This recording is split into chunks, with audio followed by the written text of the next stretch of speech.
بسم اللہ الرحمن الرحیم۔ شروع اللہ تعالیٰ کے نام سے کرتی ہوں جو نہایت مہربان اور رحم والا ہے۔ السلام علیکم میرے پیارے دوستوں، ایک نئی ویڈیو لے کر کے آپ لوگوں کے سامنے حاضر ہوں۔ امید ہے کہ بہت پسند آئے گی۔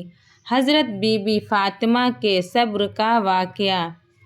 ایک بار پیارے نبی صلی اللہ علیہ وسلم مسجد میں تشریف لائے۔ مسجد کے سامنے حضرت بی بی فاطمہ کا گھر تھا۔ پیارے نبی صلی اللہ علیہ وسلم مسجد میں بیٹھے تھے کہ حسن اور حسین کے رونے کی آواز ان کے کانوں میں پڑی۔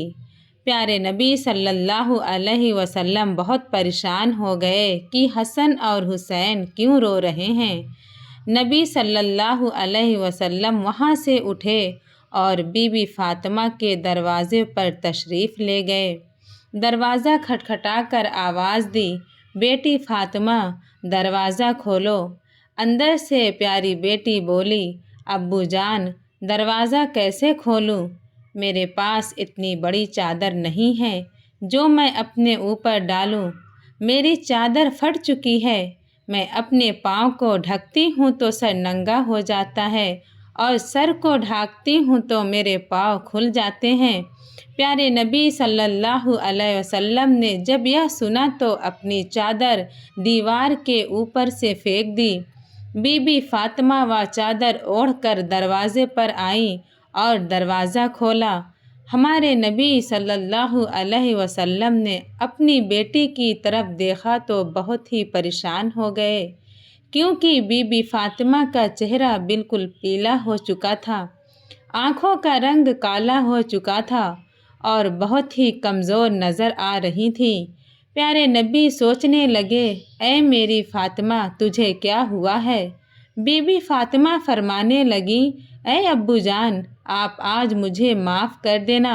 آج آپ کی بیٹی آپ کے استقبال کے لیے دروازے پر نہ آ سکی۔ آپ کی بیٹی کئی دنوں سے بھوکی ہے۔ بھوکی ہونے کی وجہ سے اتنی کمزور ہو گئی ہے کہ چارپائی سے اٹھا بھی نہیں جا رہا۔ میرے شوہر حضرت علی شیر خدا اسلام کی تبلیغ کے لیے اللہ تبارک و تعالیٰ کی کتاب کو مختلف علاقوں میں پہنچانے کے لیے گئے ہیں اور گھر میں کچھ بھی نہیں ہے کھانے کو۔ یہ کہہ کر بی بی فاطمہ رونے لگیں اور کہنے لگیں، اے ابو جان حکم کریں۔ آپ پیارے نبی اپنی بیٹی کی بات سن کر رونے لگے، کہنے لگے کہ میں مسجد میں تھا کہ حسن اور حسین کی رونے کی آواز بہت تیزی سے آ رہی تھی۔ میرے کانوں میں پڑی تو میں پریشان ہو گیا۔ حسن اور حسین کیوں رو رہے تھے؟ بیٹی بولی، اے بابا جان روئے نہیں تو اور کیا کریں، حسن اور حسین بھی 2 دن سے بھوکے ہیں۔ پیارے نبی صلی اللہ علیہ وسلم نے اپنا مبارک ہاتھ اپنی بیٹی کے سر کے اوپر رکھا اور انہیں دلاسا دیا کہ اے بیٹی صبر کرو۔ رسول اللہ صلی اللہ علیہ وسلم نے حسین کو اپنی گود میں لیا، اپنی مبارک انگلی حسین کے منہ میں ڈالی تو حسین اسے چوسنے لگے اور خاموش ہو گئے۔ حسن کو اپنے کندھوں پر اٹھا لیا۔ حسن نے بھی خوب آرام پایا۔ اسی طرح 2 ننھے شہزادے آرام میں آ گئے۔ اتنے میں مسجد سے اذان کی آواز گونجنے لگی۔ بی بی فاطمہ جانماز بچھائیں اور نماز پڑھنے کے لیے کھڑی ہو گئیں۔ اتنے میں ہی پیارے نبی صلی اللہ علیہ وسلم نے دیکھا کہ نماز پڑھتے پڑھتے فاطمہ گر گئی ہیں، تو نبی کریم دوڑتے دوڑتے اپنی بیٹی کے پاس آئے اور ان سے پوچھا، اے بیٹی تجھے کیا ہوا ہے؟ یہ سن کر بی بی فاطمہ رونے لگیں اور کہنے لگیں، بابا جان آج آپ کی بیٹی کا 4تھا دن کا فاقہ ہے، یعنی کہ بی بی فاطمہ 4 دن سے بھوکی ہیں، کھانے کو کچھ بھی نہیں ہے، اس لیے کمزوری کی وجہ سے میں گر گئی ہوں۔ پیارے نبی رسول صلی اللہ علیہ وسلم نے دیکھا کہ بیٹی کے پیٹ پر 3 پتھر بندھے ہوئے ہیں۔ پیارے نبی صلی اللہ علیہ وسلم پوچھنے لگے کہ اے بیٹی یہ کیا ہے؟ بی بی فاطمہ کہنے لگیں، ابو جان جب پہلا دن میں بھوکی تھی، کچھ بھی کھانے کو نہیں تھا، تو میں نے ایک پتھر کو اپنے پیٹ پر باندھا، اور جب دوسرے دن بھی کھانے کو کچھ نہیں ملا تو میں نے دوسرے پتھر کو بھی اپنے پیٹ سے باندھ لیا، اور جب تیسرے دن بھی کھانے کو کچھ بھی نہیں ملا تو میں نے تیسرا پتھر بھی اپنے پیٹ سے باندھ لیا۔ آج آپ کی بیٹی کا چوتھے دن کا فاقہ ہے، آپ کی بیٹی 4 دن سے بھوکی ہے۔ یہ کہہ کر بی بی فاطمہ رونے لگیں۔ پیارے نبی صلی اللہ علیہ وسلم کہنے لگے، اے فاطمہ، اپنی جانماز کا پلہ اٹھاؤ۔ جب بی بی فاطمہ نے جانماز کا پلہ اٹھایا تو مصلے کے نیچے سونے کے ہزاروں تار کا ڈھیر لگا ہوا تھا۔ پیارے نبی فرمانے لگے، اے فاطمہ بیٹی، یہاں سے تمہیں جتنا سونا چاہیے اٹھا لو۔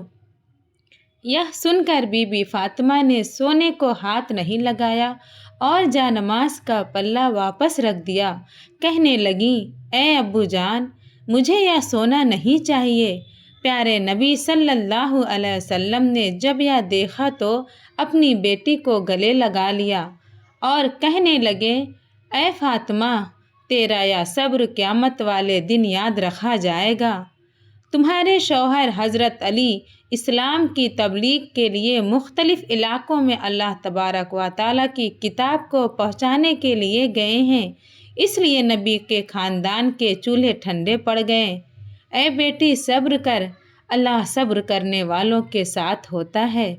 اس کے بعد پیارے نبی کریم صلی اللہ علیہ وسلم نے اپنے پیٹ سے کپڑا ہٹایا تو بی بی فاطمہ ان کے پیٹ پر دیکھ کر حیران رہ گئیں، کیونکہ ان کے پیٹ پر 4 پتھر بندھے ہوئے تھے۔ نبی کریم کہنے لگے، اے بیٹی، تو 3 دن سے بھوکی ہے اور میں 4 دن کا بھوکا ہوں۔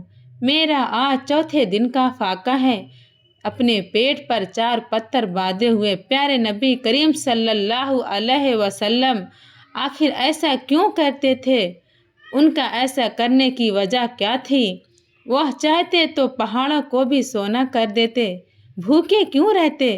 کیونکہ ان کی امت غریبی کی وجہ سے اپنے ایمان کا سودا نہ کرے۔ ان کی امت یا نہ کہے کہ ہمارے نبی نے تو شان و شوکت کی زندگی گزاری ہے اور ہم غربت میں رہ رہے ہیں۔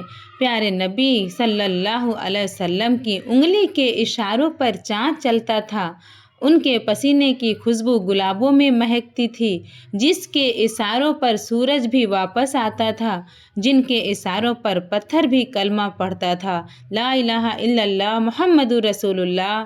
میرے پیارے نبی صلی اللہ علیہ وسلم اپنی امت کے لیے اتنی تکلیفیں سہتے تھے۔ آج ہم لوگ اپنے ایمان کا تھوڑی تھوڑی باتوں پر سودا کرتے ہیں۔ اللہ تعالی ہمیں بھی پیارے نبی صلی اللہ علیہ وسلم کی سنتوں پر عمل کرنے والا بنائے۔ ہمارے سجدوں میں سنتوں کی ہدایت اور توفیق اللہ تعالی عطا کریں۔ امید ہے کہ آپ لوگوں کو ویڈیو پسند آئی ہوگی۔